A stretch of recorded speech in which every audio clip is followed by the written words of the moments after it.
আজকের এই ভিডিওটি তাদের জন্য যারা পরিবার চালান, সংসার চালান, সম্পর্ক রক্ষা করেন, কিন্তু একই সঙ্গে ভাবেন আমাদের জীবনে এত অশান্তি কেন, স্বামী স্ত্রীর জীবনে এত ঝগড়া, ঈর্ষা, রাগ, ভুল বোঝাবুঝি, এসবের কারণ কি?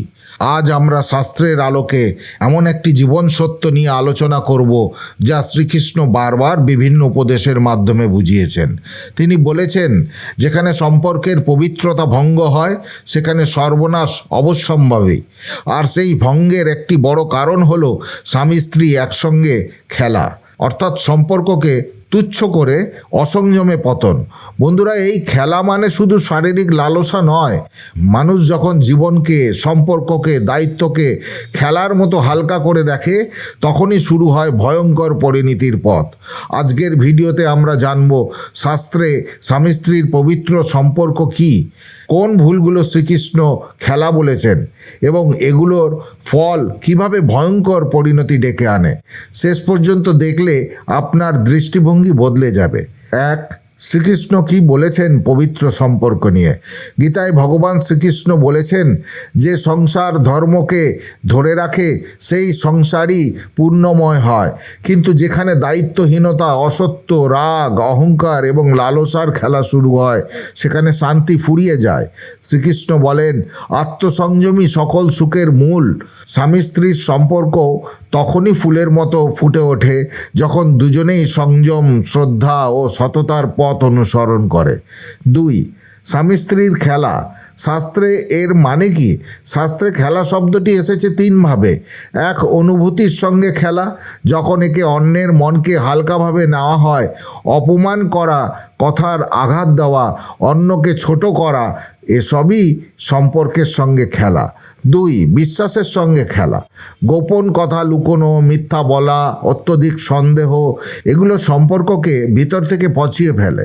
তিন, শরীরের সঙ্গে খেলা, অসংযম, অতিরিক্ত ভোগ, লালসা, মর্যাদা ভুলে আচরণ, অপরিকল্পিত জীবনযাপন, এসব শ্রীকৃষ্ণ স্পষ্ট নিষেধ করেছেন, কারণ তিনি বলেছেন, যা ইন্দ্রিয়কে উত্তেজিত করে তা শেষে দুঃখ দেয়। তিন, তাহলে ভয়ঙ্কর পরিণতি কি?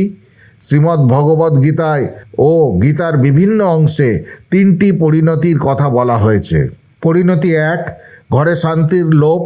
যেখানে লঘু খেলা শুরু হয় সেখানে শান্তি থাকে না, হরিনাম থাকে না, দেবতার কৃপা থাকে না, মন সর্বদা উত্তেজিত থাকে। এর ফলে অল্প কথায় ঝগড়া, সন্দেহ, ক্লান্তি এসব বাড়তেই থাকে। পরিণতি দুই, সম্পর্কের মধ্যে অশুভ শক্তির প্রবেশ। শাস্ত্রে বলা হয়েছে, যেখানে লালসা প্রবেশ করে সেখানেই রজ ও তম বৃদ্ধি পায়। রজস তমস বাড়লে অশুভ চিন্তা, অশান্তি, গহ্বরের মতো দুশ্চিন্তা, অকারণে ভয়, এসব দাম্পত্য সম্পর্ককে ছিন্ন ভিন্ন করে দেয়। পরিণতি তিন, সন্তান ও পরিবারে দুষ্প্রভাব। গৃহস্থ জীবনের ধরন সন্তানদের উপর সরাসরি প্রভাব ফেলে। শাস্ত্রে বলা আছে, যে পরিবারে স্বামী স্ত্রী পরস্পরকে সম্মান না করে শুধু খেলা করে সে পরিবারের দুর্ভাগ্য জন্মায়, সংসারের ভিত্তি নড়ে যায়, মানসিক রোগ বাড়ে, সন্তানের আচরণেও অশান্তি দেখা দেয়। চার, তাহলে শ্রীকৃষ্ণ কি করতে বলেছেন? শ্রীকৃষ্ণ তিনটি সহজ পথ দেখিয়েছেন। পথ এক, সম্পর্ককে পূজা হিসাবে দেখো। স্বামী স্ত্রীর সম্পর্ক কোনো খেলা নয়, এটি একটি পবিত্র যোগ। পরস্পরকে ঈশ্বরের দান মনে করো। পথ দুই, সংযমকে অভ্যাস করো। গীতা অনুযায়ী খাদ্যে সংযম, বাক্যে সংযম, ইন্দ্রিয়তে সংযম, এগুলোই ঘরে শান্তি আনে। পথ তিন, নিত্য হরিনাম ও সাত্ত্বিকতা বজায় রাখো। যেখানে নিত্য নাম স্মরণ আছে সেখানে দাম্পত্যে পবিত্রতা বজায় থাকে। বিশ্বাস, শ্রদ্ধা, প্রেম সবই বাড়ে। দাম্পত্যের শক্তি ঈশ্বরীয় শক্তি। স্বামী স্ত্রী দুজনেই আলাদা নয়, একই আত্মার দুই শক্তি। শ্রীকৃষ্ণ তাই বলেছেন, যে পরিবারে স্বামী স্ত্রী পরস্পরের দেবত্ব দেখেন সেই পরিবারেই শান্তি, সুখ ও সমৃদ্ধি জন্মায়।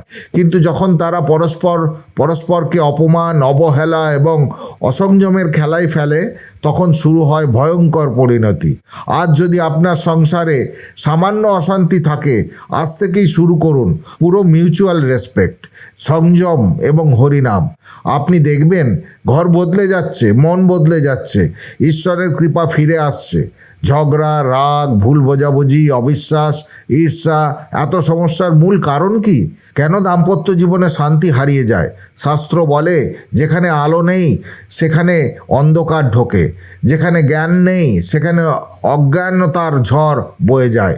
দাম্পত্যের বিরোধের কিছু মূল কারণ আছে, এগুলো বুঝতে পারলে সমস্যার 70% নিজে থেকেই ঠিক হয়ে যায়। কারণ এক, প্রত্যাশা। যেখানে শুরু হয় সর্বনাশ। স্বামী স্ত্রীর সম্পর্ক তখনই ভাঙতে শুরু করে যখন প্রেম কমে যায় না, বরং প্রত্যাশা বেড়ে যায়। সে আমার কথা শুনছে না, সে আমাকে গুরুত্ব দিচ্ছে না, আমার মতো পরিবর্তন সে হচ্ছে না, আমি যা চাই সে তা করছে না। এই প্রত্যাশাগুলো পূরণ না হলেই রাগ জন্ম নেয়। রাগ থেকে ঝগড়া, ঝগড়া থেকে দূরত্ব। শ্রীকৃষ্ণ গীতায় বলেছেন, প্রত্যাশাই দুঃখের মূল। জীবনের যত প্রত্যাশা কমবে তত শান্তি বাড়বে। কারণ দুই, যোগাযোগের অভাব, মনের দরজা বন্ধ হয়ে যাওয়া। বিশ্বের 80% দাম্পত্য সমস্যার মূল কারণ একটাই, ঠিকভাবে কথা না বলা। অধিকাংশ পরিবারে দেখা যায় স্বামী মনে কষ্ট নিয়ে চুপ করে থাকে, স্ত্রীর চোখে জল তাও লুকিয়ে হাসে। দুজনেরই মন ভরা কিন্তু মুখ বন্ধ, ফলে ভুল বোঝাবুঝি জন্মায়। শাস্ত্রে বলা হয়েছে, যার মন ভরা তার সংসার শূন্য। কথা না হলে সন্দেহ জন্মায়, সন্দেহ হলে দূরত্ব বাড়ে, দূরত্ব হলে সম্পর্কে ফাটল ধরে। কারণ তিন, ইগো, অহংকার। দাম্পত্যের বড় শত্রু। দাম্পত্যে সবচেয়ে বিপজ্জনক আগুন হলো অহংকার। আমি কেন প্রথমে বলবো, আমি ভুল করিনি, ক্ষমা চাইবো না। এই আমির দহন যত বাড়বে তত সম্পর্ক পুড়ে ছাই হবে। শ্রীকৃষ্ণ বলেছেন, যেখানে অহংকার আছে সেখানে প্রেম থাকতে পারে না। দাম্পত্যে ক্ষমা মানে ছোট হওয়া নয়, বরং বড় হওয়া। কারণ চার, অতিরিক্ত তুলনা। বাড়ির শান্তি নষ্ট হওয়ার প্রধান কারণ। অনেক সময় স্বামী স্ত্রী নিজেদের তুলনা করেন, অন্যের স্বামী কত ভালো, অন্যের স্ত্রী কত আদর্শ, তাদের জীবন কত সুখের, তাদের পরিবার কত সুন্দর। এতেই বাড়ে ঈর্ষা, হীনমন্যতা, অশান্তি। শাস্ত্রে বলা আছে, অন্যকে দেখে নিজের জীবন মাপলে দুঃখকেই ডাকবে। কারণ পাঁচ, কৃতজ্ঞতার অভাব। যা আছে তা আমরা দেখি না। মানুষের স্বভাব, যা নেই তা চোখে পড়ে, যা আছে তা চোখে পড়ে না। স্বামী স্ত্রী পরস্পরের ছোট ছোট কাজগুলোকে গুরুত্ব না দিলে সম্পর্ক হালকা হয়ে যায়।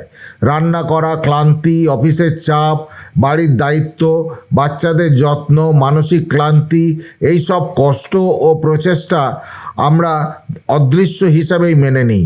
এর ফলে জন্ম নেয় অবহেলার অনুভূতি। কারণ ছয়, আধ্যাত্মিকতার অভাব। ঘরে ঈশ্বর না থাকলে অশান্তি ঢোকে। ভগবদ্গীতায় শ্রীকৃষ্ণ বলেছেন, যেখানে ধর্ম নেই সেখানে অশান্তি জন্মায়। যখন স্বামী স্ত্রীর মধ্যে নাম জপ নেই, প্রার্থনা নেই, পবিত্রতা নেই, ধৈর্য নেই, শান্তি নেই, তখন অশান্তি অবধারিত। যে পরিবার মানসিক আধ্যাত্মিকভাবে এক থাকে তাদের ঝগড়াও তাড়াতাড়ি মিটে যায়। তাহলে সমাধান কি? প্রত্যাশা কমাও, কৃতজ্ঞতা বাড়াও, প্রতিদিন একবার অন্তত ধন্যবাদ বলুন। সম্পর্কে ভালোবাসা গুণিতক হয়ে বাড়বে। প্রতিদিন 10 মিনিট কথা বলুন, মোবাইল দূরে রাখুন, মন খুলে বলুন, মন খুলে শুনুন, অহংকার ছাড়ুন, ক্ষমা চাইতে শিখুন। ক্ষমাই দাম্পত্যের সবচেয়ে বড় শক্তি। ঈশ্বরকে সম্পর্কের মাঝে আনুন। প্রতিদিন 5 মিনিট একসঙ্গে হরিনাম, প্রার্থনা, শাস্ত্র শোনা করলে অশান্তি কমে যায়। তুলনা বন্ধ করুন, নিজেদের মূল্য দিন। সব সম্পর্কই বিশেষ, নিজের মতোই সুন্দর। দাম্পত্য কোনো যুদ্ধক্ষেত্র নয়, এটি একটি আশ্রয়স্থল, শান্তির স্থান, দুই আত্মার মিলনের পবিত্র স্থান। শ্রীকৃষ্ণ বলেন, যেখানে প্রেম আছে সেখানে আমি আছি। আজ যদি আপনার ঘরে সামান্য অশান্তিও থাকে, আজ থেকেই সংযম, শান্তি এবং প্রেম চর্চা শুরু করুন। আপনার ঘর বদলে যাবে। জয় শ্রীকৃষ্ণ। বন্ধুরা, পুরাণ নাও ইউটিউব চ্যানেলের এই ভিডিওটি আপনাকে সমৃদ্ধ করলে সম্পূর্ণ শ্রদ্ধার সাথে কমেন্টে জয় শ্রীকৃষ্ণ লিখতে ভুলবেন না। আজ ভিডিও এখানেই শেষ করলাম। সকলে ভালো থাকুন, সুস্থ থাকুন। দেখা হবে পরের ভিডিওতে। জয় শ্রীকৃষ্ণ। রাধে রাধে।